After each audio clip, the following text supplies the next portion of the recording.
Coalition of 100 Black Women, Richmond Metropolitan Area Chapter, inaugural political forum. We're so very happy to have you this evening. It is a great honor for me to welcome all of you on behalf of our board of directors and our members. We would like to express our sincere gratitude for your presence at our inaugural political forum.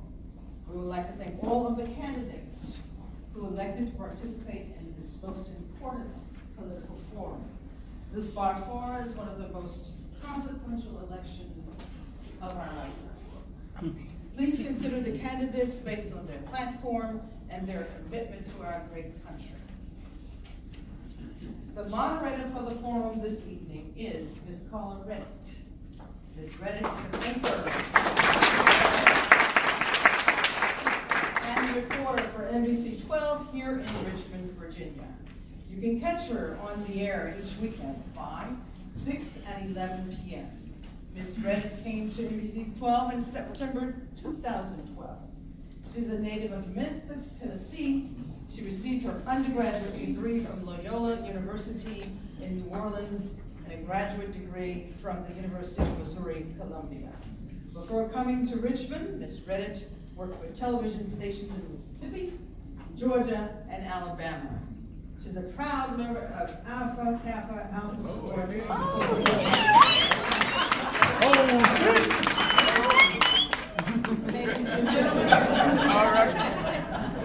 Ladies and gentlemen, please join me in welcoming as your moderator this evening, Ms. Carla Redditt.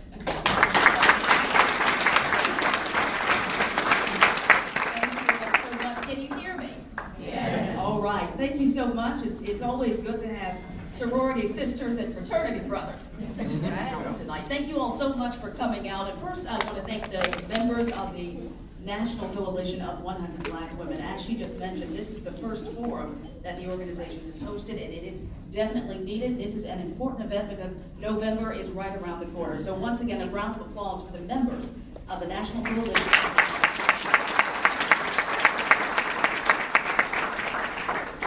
And I want to thank you all for allowing me to moderate this forum tonight. And of course, we say a big thank you to all the candidates here. You all have been bombarded with questions ever since you announced your candidacy, so I know it's been a lot. You all have taken a lot of questions from not only the public, but from the media. So, so thank you all so much for accepting yet another event to answer our questions tonight. Another round of applause for the candidates.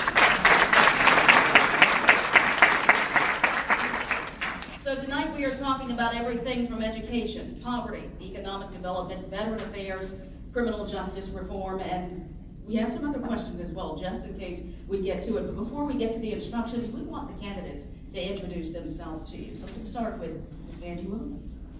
Good evening. Good evening. Hey, I wanted to do better than that. Good evening. Good evening. My name is Angie Williams. I'm running for Congress in the 1st District of Virginia, which spans from Prince William County down to James City. It's 19 counties, 1 city, 234 precincts, representing a wide variety of people. I am here challenging Rob Whitman, and well, this group will be the year of retirement with your help.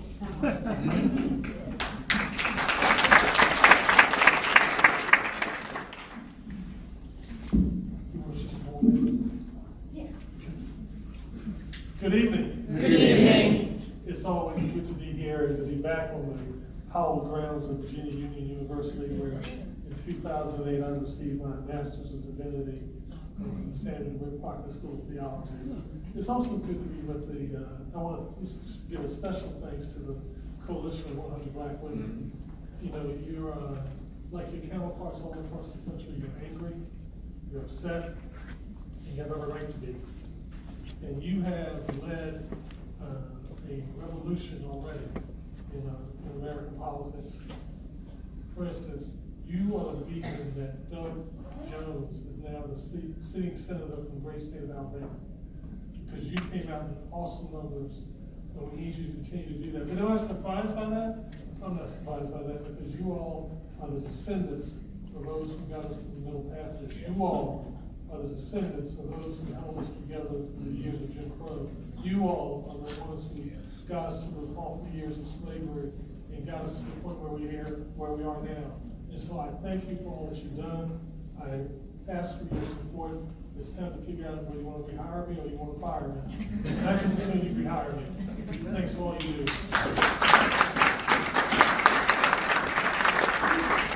Good evening, my name is Ryan McAdams. I just want to thank you, everyone that's participated in this, that's here tonight, and that's also had a role in putting this together. I really appreciate it. It's a great event and a great turnout. I'm a pastor. I've been in ministry for over 20 years. I live in Charles City, rural Charles City, actually in a very diverse area. I live amongst blacks and also native Chickahominy. I went to VCU. I graduated in 1994. I've also been a social worker in the city of Williamsburg and youth and family service coordinator, working with at-risk youth and families that have a real heart for the poor and the needy among us, the least of these, as it says in the Bible. And so I appreciate the opportunity to be with you tonight. You know, to me, I'm not here angry tonight. I'm here because I want to bring opportunity to the 4th District. I'm about economic opportunity for all people. I'm about raising the level of leadership that I believe that we need here in the 4th District. And so I appreciate the opportunity just to be here tonight to share my thoughts and my vision for you and for the good people of the 4th District. So thank you very much for the opportunity.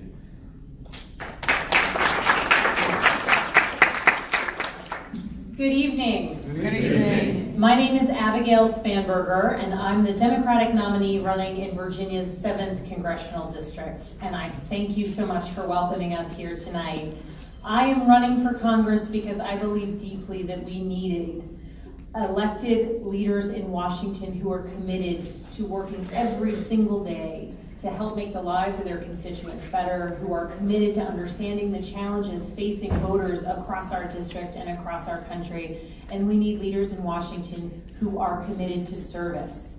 And my background is one of service. I am a former CIA officer, and before that I was a federal law enforcement officer. And I love Virginia's 7th District. It is my hometown. I moved back here 4 years ago so I could raise my children closer to their grandparents and my family.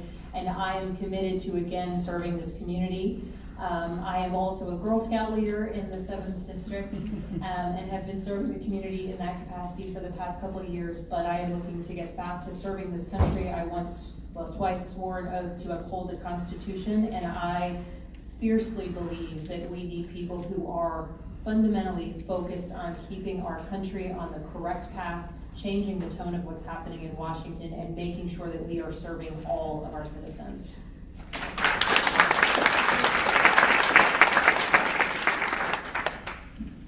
Good evening. Hello, my name is Joe Walton. I am also running in the 7th District. I'm the Libertarian nominee for the election. I've lived here all of my life in Central Virginia. I graduated from Meadowbrook High School many years ago. And went to VCU. I have my undergrad and master's, and I'm working on my PhD in public policy at VCU. I got involved in public service several years ago in local politics in Powhatan County. I live in Powhatan County. And so I got involved with some rezoning issues and some local government issues. And then ultimately ran in a very long shot in 2007 and was successful getting on the Board of Supervisors. And so I served a term on the Board of Supervisors from 2008 to 2011 and had a lot of interesting and fun issues to deal with. Local government is a lot different than state and certainly national government. And so I was not successful in re-election in 2011. Continued to stay involved, started the PhD program, and then as some of my counterparts have cited, events over the last couple of years have concerned me greatly about the direction of the 7th District, the state, and certainly the country as well. And so about a year ago decided that I was probably going to run again, and because of the 2016 election and then after the 2017 election, the next morning I said I'm going to do it. And so here I am, and I'm happy to be here and talk about these issues tonight. Thank you.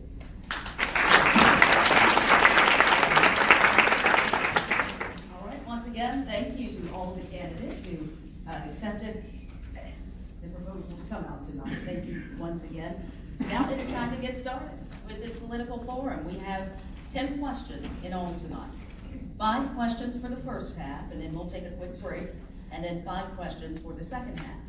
Now, the candidates have 2 minutes to answer the questions. Miss Carol, I want you to wave your hand. She's sitting right here in the front. She is a timekeeper, and so she'll give you 1 minute. Miss Carol, show the sign so we can all see. So begin, and you have 1 minute left. 30 seconds. Out of time. And just in case, stop.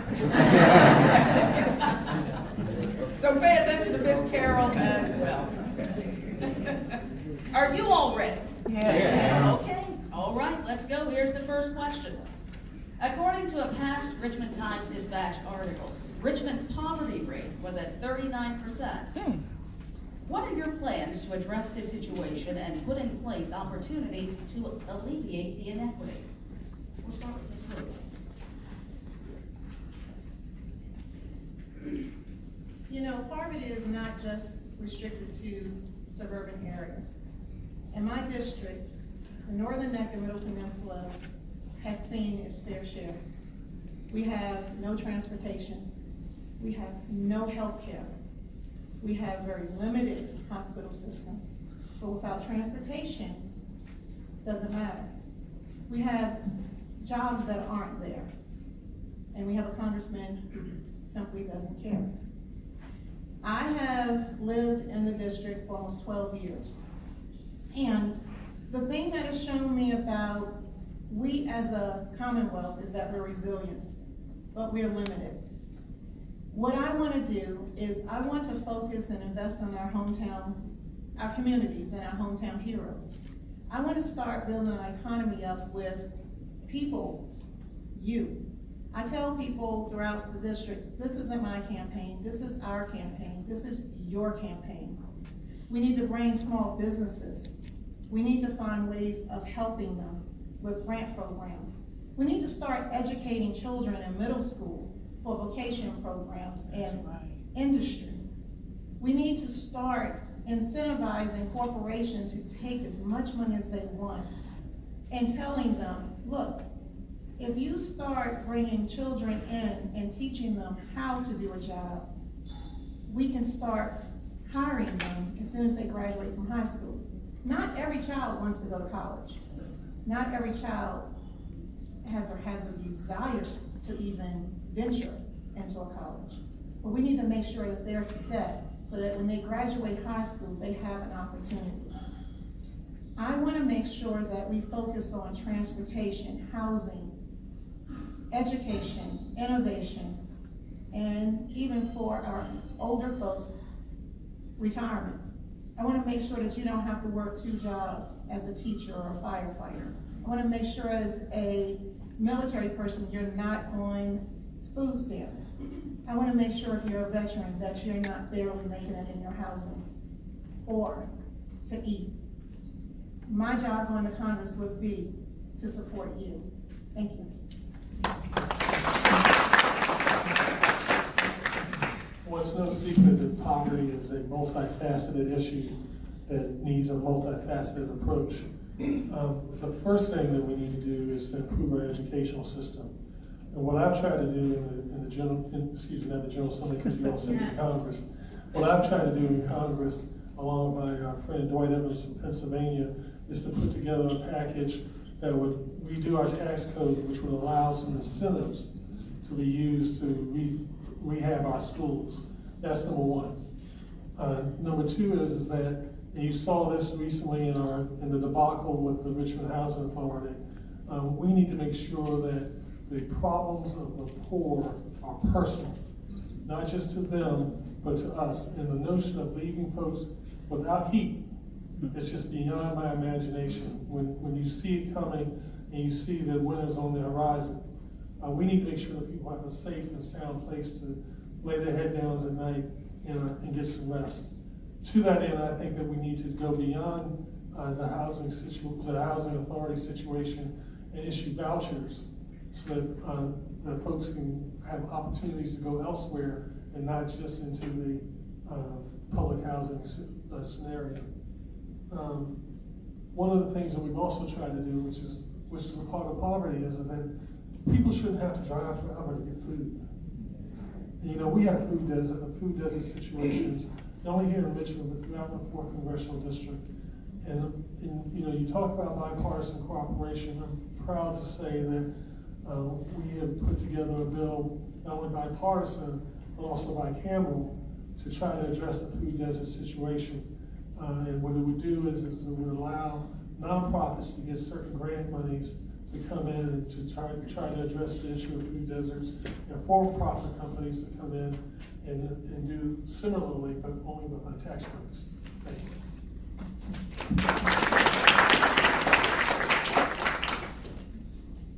Poverty is a very complex issue. The research shows that basically there's 3 issues that deal with poverty. One is a lack of education, particularly a GED. The second thing is women having children out of wedlock. And the third thing is having a full-time job.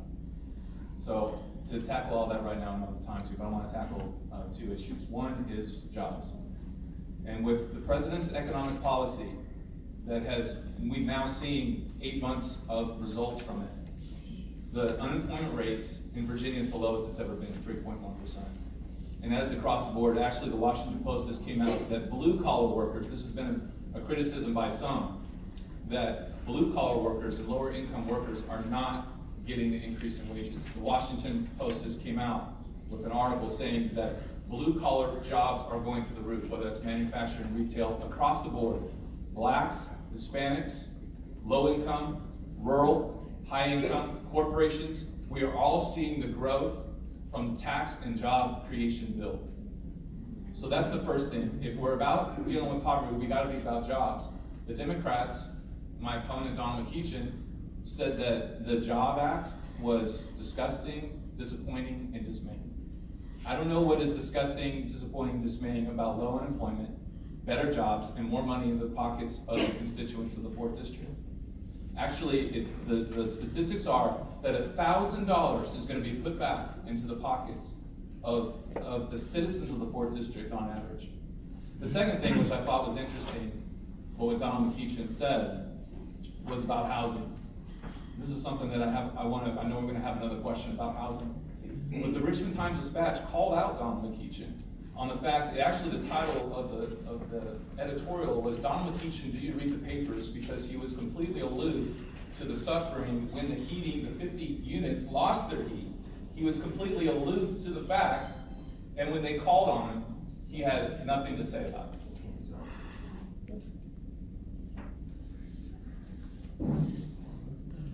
All right.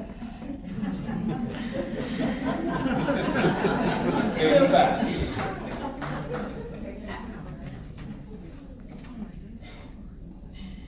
The first step in addressing poverty is recognizing that when we put our country on an unstable trajectory of adding $1.9 trillion to our deficit, we are burdening our children. And if long-term we want to look at the effects of the deficit, and we want to long-term look at the effects of the tax bill that just went through, among the outcomes is the fact that we have essentially mortgaged our future and our children will pay for it. And that debt in large part is held by our political adversaries, which some should consider to be a national security risk. When we're looking at how we can address the issues of poverty, we need to recognize that our biggest tool in this country, our biggest anti-poverty tool is education. And we need to ensure that we are fully investing in our public education system, because it is through our public education system, the opportunities that children get in school from the day they enter to the day they graduate, are the opportunities that will set them up for the remainder of their lives. And putting children in a place where they can get technical training if college is not the right path for them, or they can continue on to college if that is the right path for them, and begin to earn their own living and go out in the workforce and be part of the community. That is how we lift children out of poverty. And we are at a place where people are employed, but the wages are stagnating. And people are employed, but they are working 2 and 3 jobs, or jobs.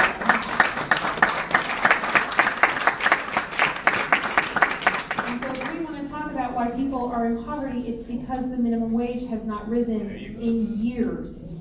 And when we have people who are underemployed in the workforce and not able to pay their rent with the job that they have, we need to focus on what the needs of the community are, and we need to recognize that it starts at the earliest age when kids start on their education, so that we can create places where people can pursue opportunity, earn a good living, and put themselves on a path towards success. Thank you.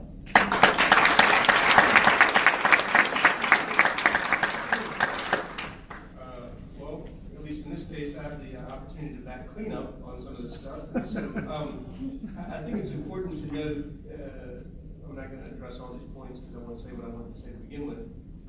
It's important to note that the economic trends that were cited a few minutes ago supposedly only existed over the last 8 months, but that's not true. They are trends that have been consistent since the recession. And so the things that are being claimed as having been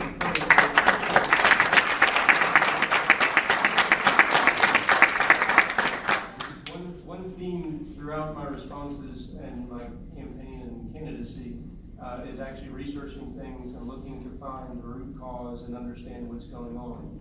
And in this particular case, to look at the fact that an incoming Republican always cuts taxes and things seem great because of the outgoing Democrat, and then things go awry after 4 or 8 years, and so you have to look at how long it takes for things to transpire. And so I'm going to leave that one there for right now and say, specifically to the question of poverty, I agree with most of the folks who said education is the #1 issue.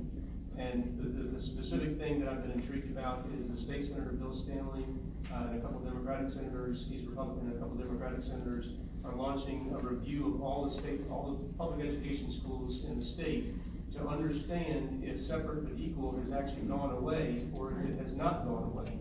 And that is something that I think is long overdue. There's a local political commentator, Paul Goldman, who has gotten hot in the last month or so on the Coliseum proposal, that is perhaps a boondoggle, and that money and effort should be redirected to Richmond schools and also looked at for schools around the entire state. And so education is #1. I think early childhood education, I think that a family should have the option of foregoing the senior year to get paid pre-K, because a kid that doesn't have pre-K oftentimes doesn't see the senior year. So I have to leave it there for right now. I'll touch on some other things, but that's my answer.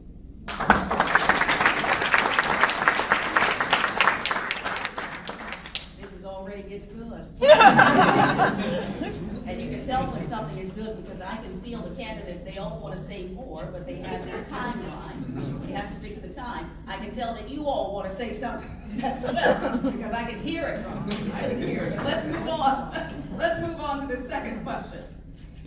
In 2017, Virginia ranked 15th in the United States for the most reported cases of human trafficking for sex and cheap or free employment. Last year, the state reported 156 cases, and 70% of those were sex trafficking. That's according to the National Human Trafficking Hotline. So as a congressperson from the Commonwealth of Virginia, what legislation would you propose or support to address this issue? Mr. McEachin, we'll begin with you. Thank you. It's not only would support, did support, and we have passed a bill out of the House of Representatives that takes on anti-trafficking bills. It is stuck in the Senate right now, but we've actually passed that bill and tried to approach that problem. Let me say this, because I think it's important to get facts straight, and I like this guy. Ryan McAdams is a good guy. He doesn't always know what he's talking about, but he's a good guy. And so please keep that in mind as I say this. His criticism of me was all wet on the housing situation. What happened was that the Richmond Times-Dispatch sent out a tweet saying, hey, it's not exactly breaking news that this is happening. I responded to that tweet that said, it ought to be breaking news. And the reason I said that is because I believe that it ought to be personal. Every time someone who's stuck in poverty, every time one of our citizens who's stuck in a bad place needs help, it ought to be breaking news, and it shouldn't just be glossed over or taken for granted. And yes, Ryan, I did reply with my own letter to the editor. I'm going to give up the rest of my time. Thank you. No, that was 1 minute. And so I'm gonna give up the rest of my time. Oh. Because we passed the bill. I've actually done this.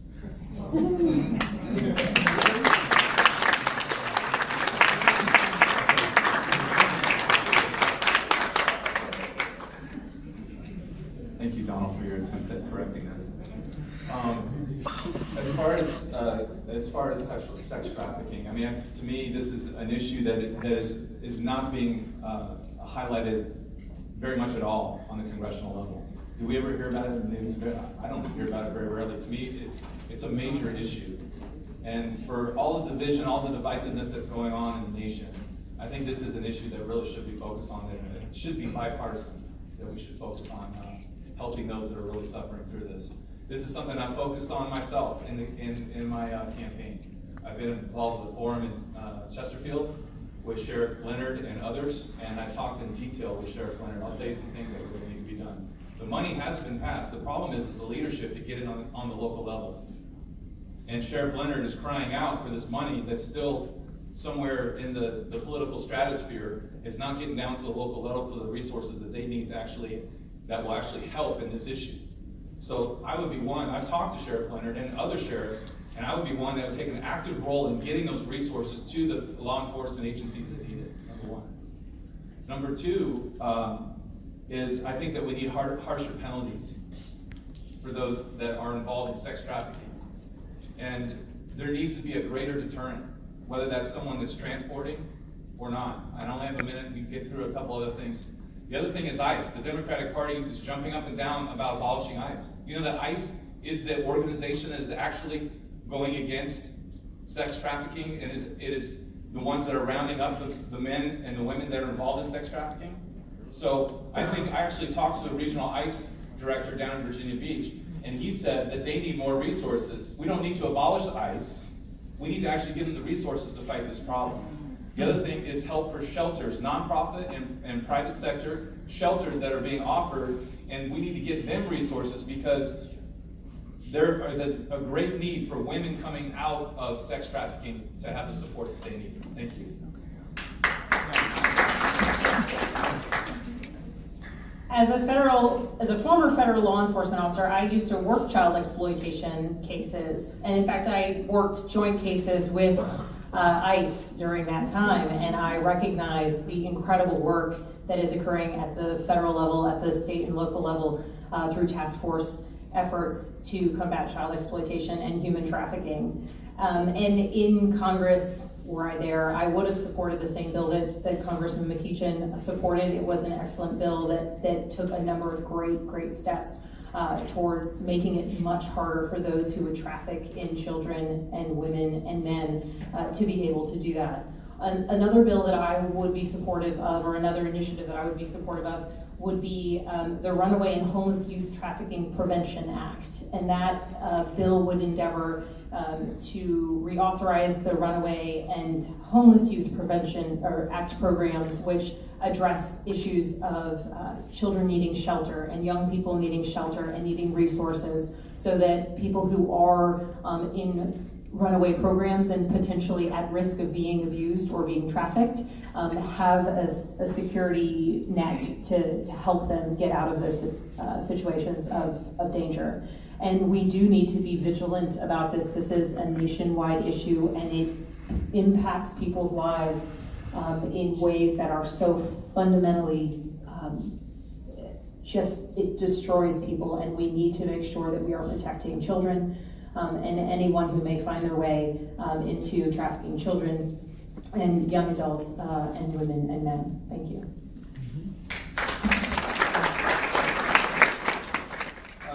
So I agree that it's a significant problem. Let me just say, I won't pretend that I knew about this issue prior to several months ago or a couple of years ago. And when I first started hearing about it, I think like a lot of people, I thought, that really goes on? I had no idea. And so I have not been on this for years and knew that it was some kind of an issue. I'm pretty well read in public policy for 8 years or so, but I didn't know anything about that. And so I am pretty sure that I would have supported what Congress passed back at the beginning of the year. And my only caveat is that my concern is that sometimes in bills like this that are sweeping, there are some unintended consequences related to civil liberties. And so in the interest of getting something done, because law enforcement, as I understand it, across the country was saying we need the ability to share, it's sort of like post 9/11 type stuff. We need to be able to share information, we need to be able to combine resources. And so I would have supported it because I think something needed to be done, and law enforcement was saying that these are the tools that they needed as an initial measure. But again, I would just say that we need to make sure that as that bill, if the Senate passes it and as it goes into effect and begins to be utilized, that civil liberties, and so consenting adults that are somehow caught up in unintended consequences of something that's intended to go after children and people who are in circumstances they don't want to be in, as we attempt to protect those and provide law enforcement additional laws to go after those kinds of situations, that we don't also sweep up others, minimize other civil liberties. So I think it's important. It's a terrible issue, and we need to continue to stay vigilant about it all around the country with law enforcement. And as I understand it, it isn't a heck of a lot of funding that they need. They just need additional laws and ways to go after people. And so that's all I have to say about that. You know, that's a tough question for me. I'm a mother of 6 daughters. And a few years ago, a man approached one of my daughters, and she was smart enough, because she had listened, to run to a neighbor's door. See, this isn't a matter of us or them. It is not a matter of Democrat or Republican. It's a matter of right and wrong. Our local leadership, our state leadership, they need more funding. The bill is in the House. The bill is in the Senate. And getting it passed, most likely right now, in the current climate, that air is taken away from it. Because on the news, what you hear about is the topic of the day, not the topic of everyday people.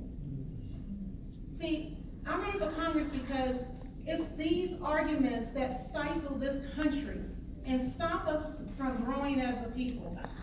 Understanding that it's not about an R or a D, but the fact that local officials need training. Our children need to be educated on what to do if someone approaches them. And yes, this happens to grown women and men. We have a high rate of women and men who have disappeared off the streets and never found again. If you want to argue about something, argue about the fact that our government is at a standstill. And it's time we erect change.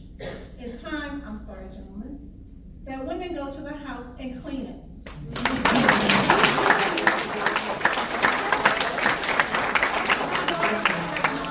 To live.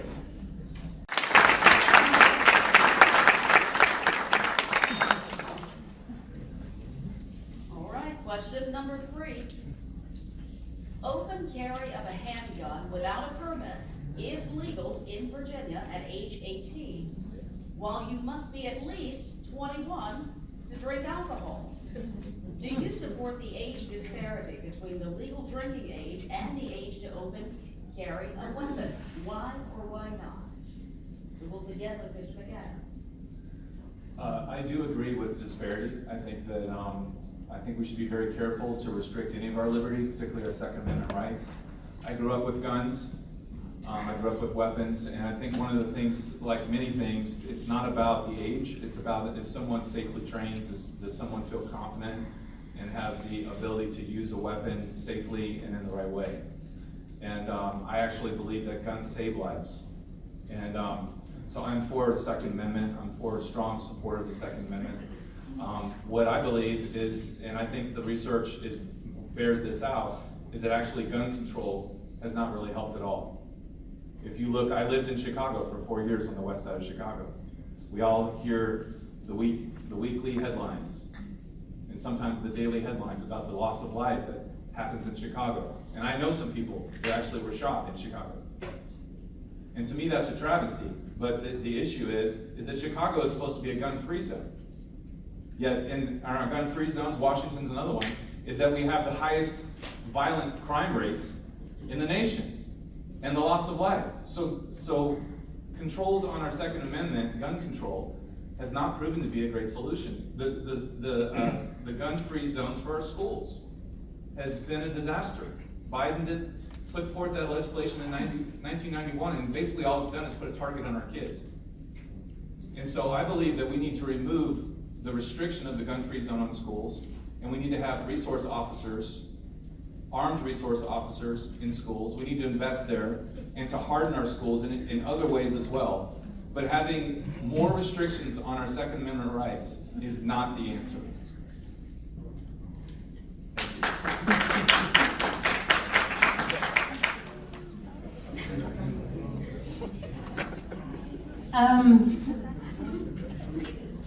It's regulations related to open carry and who may open carry and under what circumstances are not something that would be under the direct purview of a member of Congress. So what I would like to speak to is what it is that members of Congress can really do to affect the issue of gun violence.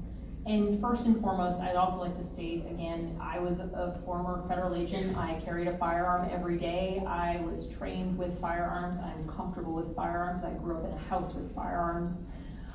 I know what the responsibility is to have a firearm on your hip. And it is from that perspective of understanding that responsibility tremendously that I recognize that we need to make sure that just as any firearms purchase that is made at a federally licensed point of sale, we need to make sure that firearms that are purchased at other locations, be they at gun shows, meet the same standard. And so when we talk about a universal background check program, it is applying the same standard that is already accepted at federally licensed point of sales across the board to firearms purchases. And I support that because we have seen the sales to prohibited buyers have been stopped in the millions across this country. And we need to recognize that when people are in point of crisis or people have a history of violence, there are individuals in our communities who are no longer eligible to have a firearm. And that is fully in keeping with the Second Amendment, but it is people with a history of violence and it is people in point of crisis. And I support the Gun Violence Restraining Act, which is a bill before Congress that would help and incentivize states to put what are called red flag laws into place. Because when we saw what happened in Parkland, there were individuals who went to law enforcement and said, this individual is a threat to our community, but law enforcement could take no action. And that was the problem there. Gun violence restraining orders allow the respect of the Second Amendment, but also for people in a point of crisis to have their access to a weapon temporarily restrained. And states that have gun violence restraining orders in place have lower rates of suicide by firearms, lower rates of women killed by current or former domestic partners, and lower rates of police officers who are shot. Thank you.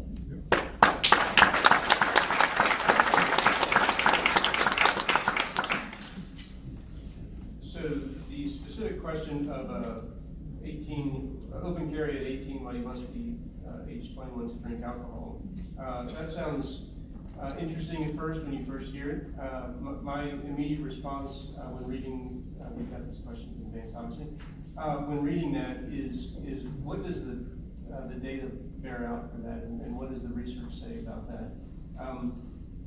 And my guess is that probably is a reasonable age disparity or disparity in ages. We know what alcohol does to people, and we know, but yet, so having a gun, being 18, that's the age of majority in this country when you're an adult. And so we have further restricted alcohol beyond that, but the argument might actually be that alcohol should be moved back down to 18. But I don't want to get on that rant or anything. But the point is with regard, this question turns into a gun control or gun violence. And so, in my response on that is, I'm a gun owner, a concealed carry permit holder, and have been for years.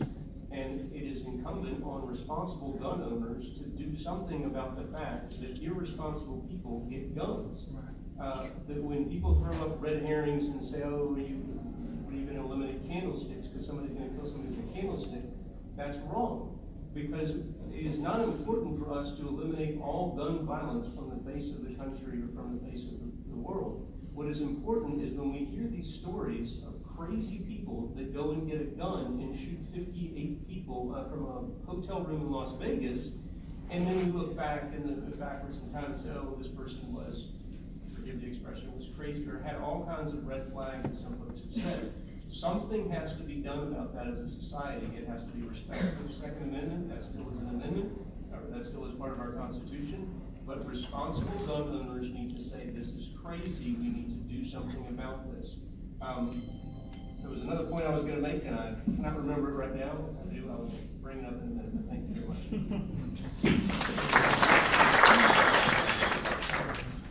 You know, again, I have to agree with Abigail. Open carry is a state issue, it's not a congressional issue. But I have a motto that I've been going by pretty much for about 2 years. And it's, if it takes you 30 bullets to shoot a deer, you need to go fishing. It's a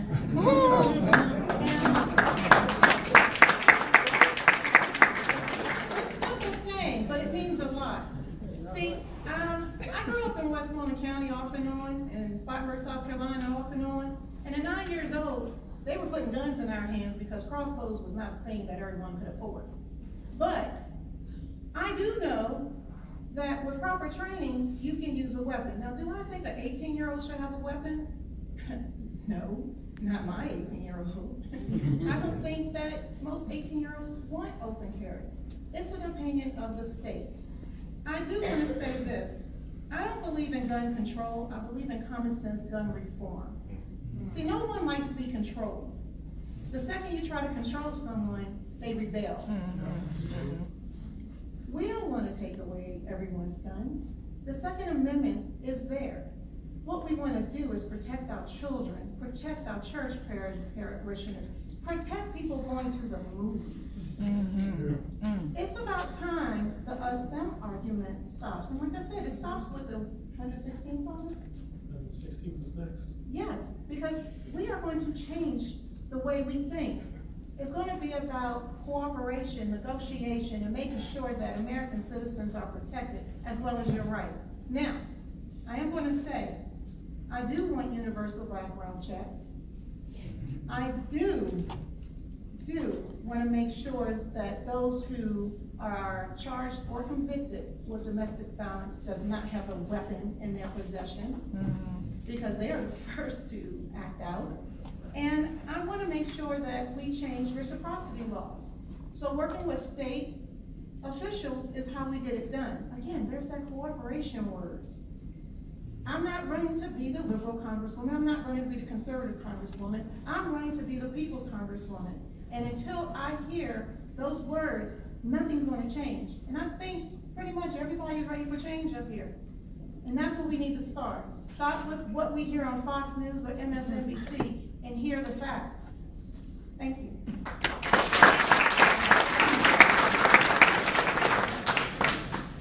Well, Vanjie and Abigail are exactly correct. This is fundamentally a state issue as far as the disparity in ages are concerned. But I have a record in this regard, a record of supporting, making sure that domestic abusers don't have access to guns. I have a record for supporting universal background checks. I have a record for supporting, if you're on the no-fly list, how can you get a gun? Those two things are incongruent to me. And what has been so frustrating in my year in Congress, or my 2 years in Congress, is that the Republican response to all the mass shootings has been a moment of silence. Right. We get on the House floor and we have a moment of silence. And I am a person of faith, and I certainly believe in the power of prayer. I also believe in the power of action. Yes. And we need to do more. For instance, why can't we put together a system that says, hey, if you own a gun and you didn't secure it appropriately, that you suffer some sort of consequence, whether it's a civil consequence and people can sue you, or whether it's a criminal consequence and you can be prosecuted for the fact that you negligently secured that gun. But those types of thought processes don't get very far in the 115th Congress. Let me also say this. It is absolutely ridiculous and repugnant to think about the notion of arming teachers.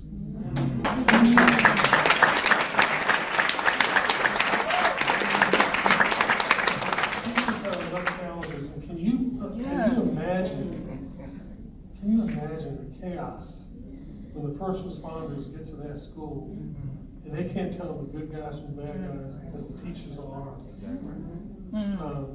So those are my thoughts on the issue. We'll continue to push forward, and hopefully we'll have a better opinion in the 116th Congress.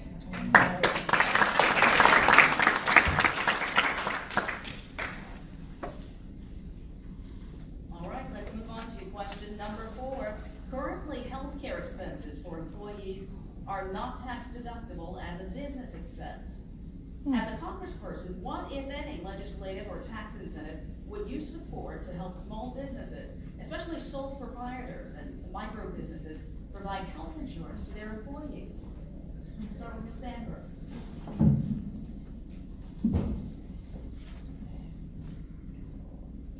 We need to strengthen our current healthcare system because our current healthcare system has created the opportunity for small businesses to have employees who can use the insurance provided on the ACA marketplace. And as we continue to see premiums increasing, not just for marketplace plans, but for employer-provided plans, we need to stabilize the insurance. We need to stabilize our insurance and healthcare system completely. I am personally a supporter of a public option plan as well. There's a bill that was submitted on the Senate side by Senator Kane called Medicare X. It is separate from the Medicare plan, but it's called Medicare X. It's a public option program that would create a public option insurance that would be available to those who chose to buy into it. And that would provide greater opportunities for small business owners, for individuals who are entrepreneurs, want to be out on their own, to have an opportunity to choose to insure themselves through a public option, choose to insure themselves through existing marketplace insurance companies. And those are two great options that would be available if this bill were to move forward. And what I like about it is that as the bill is written, the entire cost of the bill would be paid for in the premiums that would be assessed to individuals. This is not the Bernie Sanders plan, as sometimes people mix it up. It is a public option plan, not a single payer system.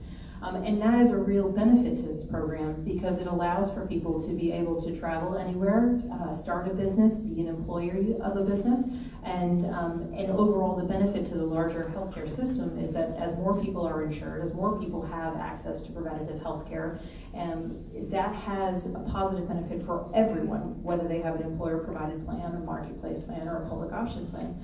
Because indeed at that point we are spreading the risk, and that's really the purpose of insurance overall, to spread that risk and to make sure that healthy people are getting preventative health care and staying healthy, and the benefit that that would have to small businesses and medium-sized businesses and even larger-sized businesses who do provide employer plans.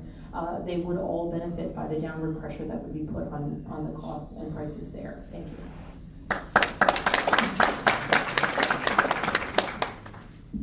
So for most of my professional life, about half of my professional life, I was self-employed. And immediately upon reading this question, I had this very personal reaction, and that is people who are self-employed and small businesses should not be in the healthcare business. They shouldn't have to worry about where their employers are getting healthcare and whether and how they're going to be competitive in offering a plan or partial payment of a plan to keep and retain employees. Healthcare should never have been tied to employment and your employers. It was done in World War II because wage caps were put in, and so businesses could offer healthcare as a fringe benefit to employees as a way around it, and that's neither here nor there. But the point is no other country in the world ever did that, and all of them have gone similar routes to what Ms. Spanburger is referring to, and that's fine.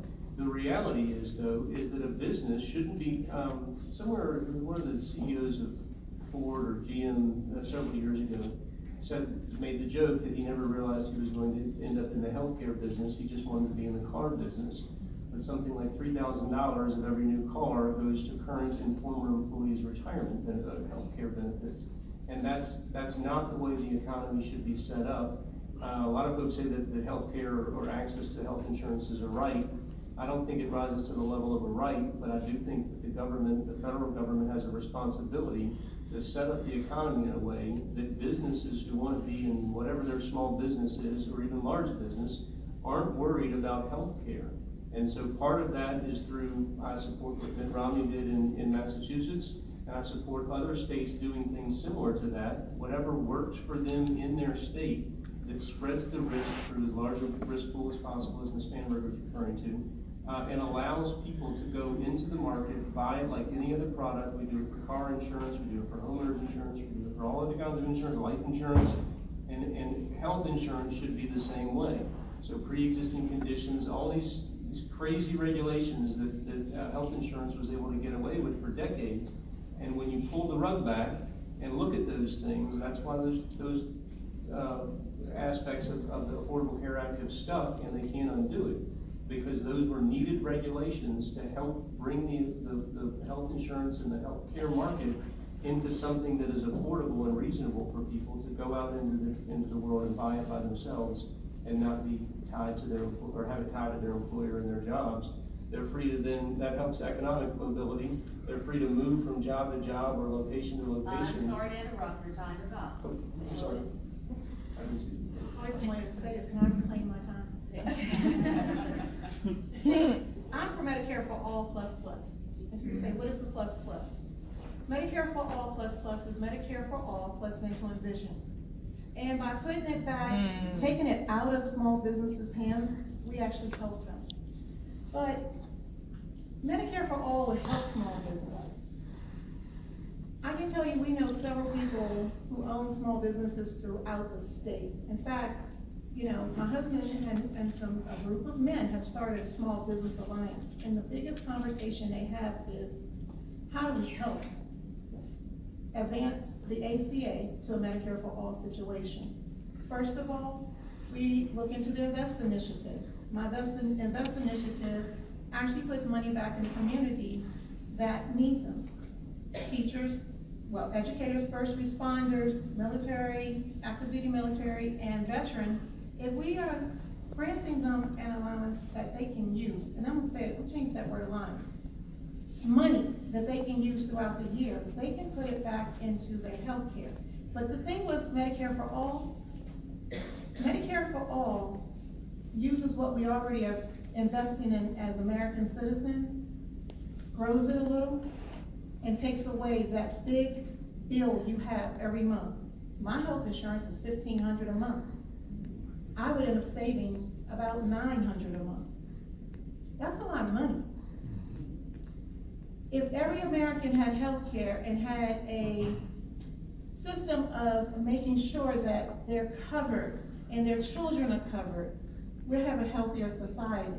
Less people showing up at emergency rooms needing care because they don't have any health care. I understand that there are people on the panel who believe that it's socialized medicine. I'm sorry. Socialized medicine is not what we're going after. We're going after taking care of American citizens, because that's what Americans do. We take care of our own, not turn them away.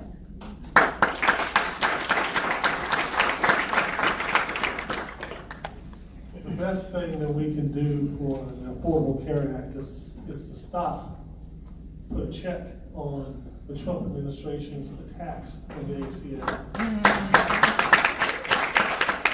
When the 115th Congress convened, we all knew that things needed to be fixed with the ACA.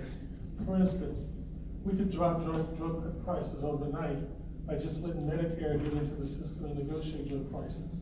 There's nothing wrong with that. Once Medicare sets the rate, after negotiating it, all of us will be paying less for our medicines. So that's one thing that we could do. We could, whether you want to talk about Medicare Plus Plus or Medicare X, the notion of making the Medicare population more healthy and leaving people in the private marketplace being younger, more healthy, is a good thing. And it could go far in advancing savings for folks. But the biggest thing, again, that we can do is to stop the attacks on the ACA and to get it back on sound footing And the only way to do that is to make this Congress blue, and there are 3 of us up here that are blue.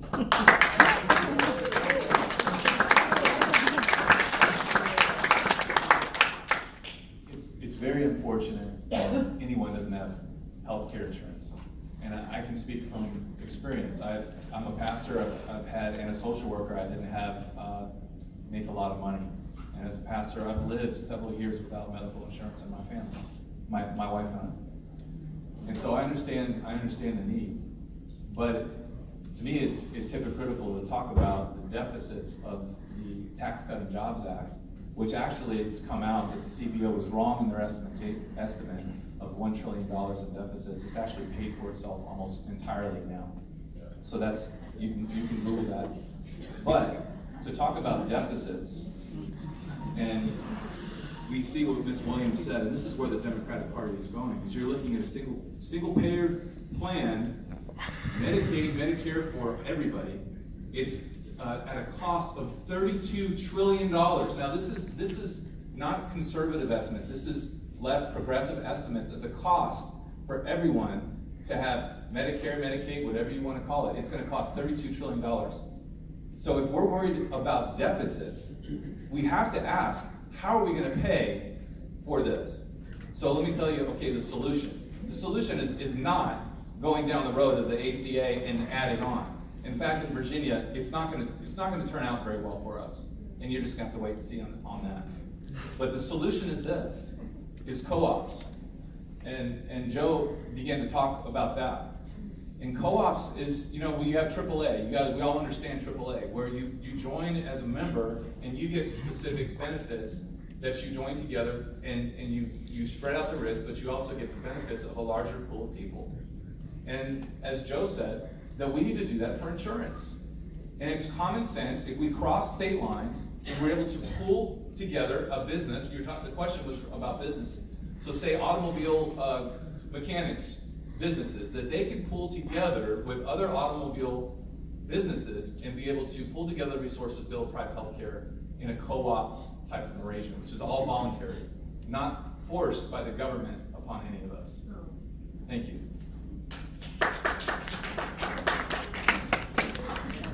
Tough crowd. Aren't you glad I came out there?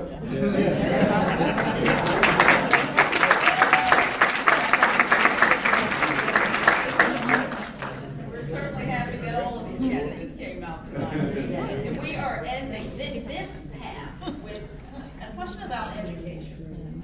So for fiscal year 2018-2019, according to the State Council of Higher Education for Virginia, the average cost of state college university education for in-state students is about $24,000, while the average salary of a Virginia classroom teacher in 2018 is about $57,000. Now, based on these numbers, what is your position on free higher education? And there's also a second part of this question. What, if any, proposal do you have to better compensate our teachers? Yes. So we will begin with, I believe, Mr. Walton. So, this is a great question. I'm in a PhD program, and fortunately mine is paid off, and I do not have any loans, nor for my master's.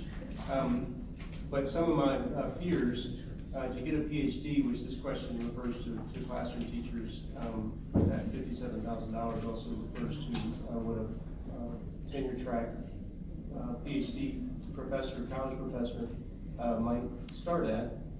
After they've gone through a full, to get a PhD, a full 12 years in college, they have a mortgage on their mind, literally. They have a desire to go and buy a house, but they get out and have student loans and have inadequate pay to be able to attain that.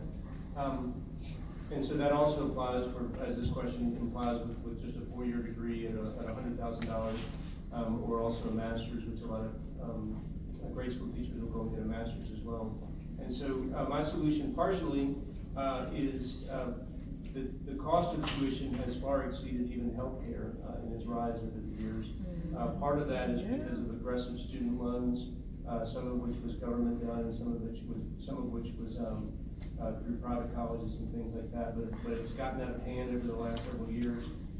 What I think that the government should do about that is very aggressively pursue opportunities where somebody is going to go into a nonprofit or a governmental role, is have student loan assistance and have those things get paid down.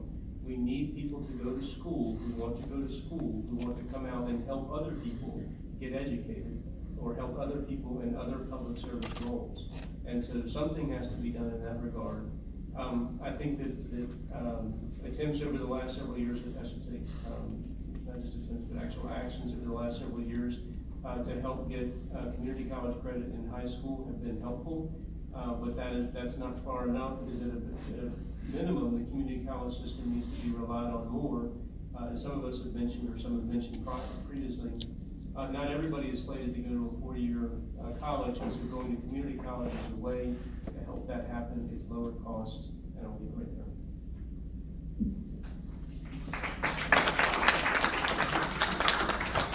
This is a topic I know way too much about.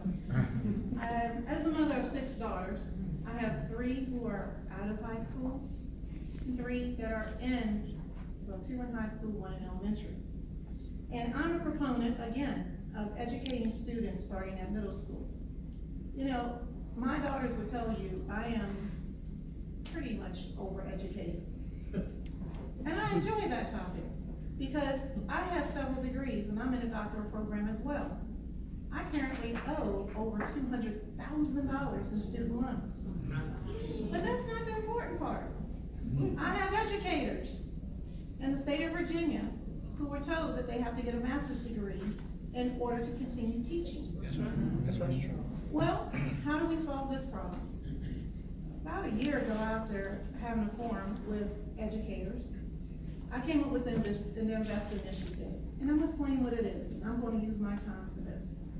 Now, Invest Initiative is this. I want to exempt the first $50,000 of earnings from federal income tax from people who are educators, first responders, retired and active duty, veterans, and active duty military. That's about $5,000 a year back in their pockets. And how do we do this? It won't cost any of us a penny. So before the Republicans start saying how much it's going to cost, not a penny. But what we are going to do is we're going to close a few of those tax loopholes that corporations are taking advantage of. The alternative minimum tax codes have to be changed. See, this country is about we the people. And those people include our children, our educators. I want to make sure that these groups of people can afford to pay their student loans, their housing, their transportation, child care, and most importantly, be able to afford to do their job. I actually have seen teachers in this district, well, actually in the state, who have had to quit teaching after having their second child because they can't afford to teach and pay for child care. The system has to change, and it starts with the Invest Initiative. Thank you.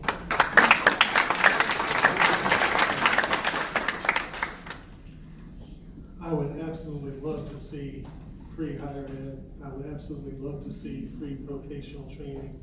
But that might not be possible right now, given the current economic climate that we're working our way through. You know, when I was growing up, I think my dad was afraid I'd stop going to school, right? That I would get married and, you know, just lose my way. And so he said, son, as long as you can stay in school, I'm going to pay for it. And so I got through on the Nahesian scholarship for summer. And then he said to me, he said, do for yours what was done for you. And so Colette and I, that scene just drove Colette mad. Colette and I put our minds together and worked hard to do for ours what was done for me. And then one day I woke up and said, wait, Dad, you had 1, I have 3. It was too late then, I was committed to the process. And so we got our children out of school without any debt to them.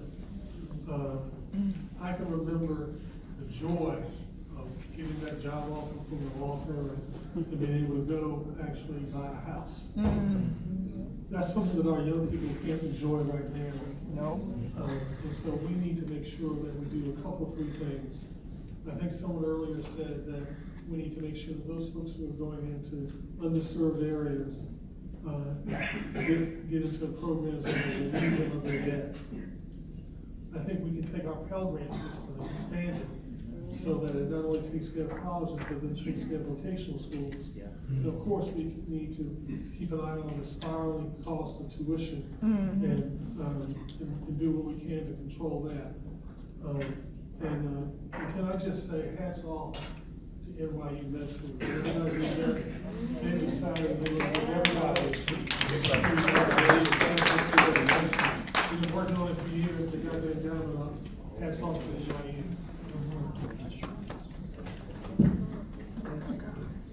The issue with higher education is similar to the question about higher education, is similar to the question about healthcare.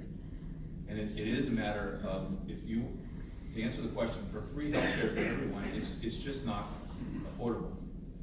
It's gonna cost somewhere around $8 trillion, they say, to do that.